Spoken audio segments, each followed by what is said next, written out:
What would you say to someone who says, I launched an automated webinar, but I didn't make a sale, so it doesn't work for me? Well, let's figure out why, right? And so I would tell them to evaluate every piece of that funnel. First things I would look at is what's the traffic like? Are people going to the landing page to actually sign up? Because if they're not, then there's an issue with your call to action on social media or in your emails.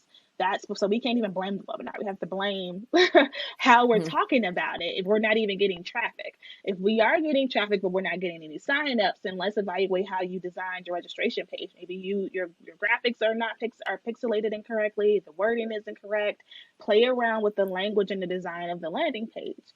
If the issue was, okay, we looked at our data and people are clicking, they're registering, and they're watching, but they're not buying, then let's play around with the format of your webinar.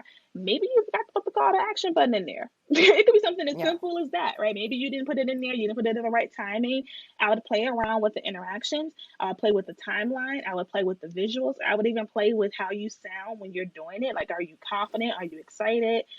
What's your ratio of valuable content to sales pitch content? If your training is only 30 minutes long, but 20 minutes was the sales pitch, that's literally why it's not converting, right? Hmm. Simultaneously, if your training is 30 minutes long, but 25 minutes of it was value, and you threw your sales pitch to the last like 3 minutes, that's also why it may not convert. You didn't even give them time to understand what the offer was, right? And so, where am I going with this long rant? There are so many different answers to our questions instead of us just wanting to throw the whole baby out with the bathwater. Let's instead evaluate each part of the process and see where we can actually now improve it and continue to run experiments to get the results that we desire.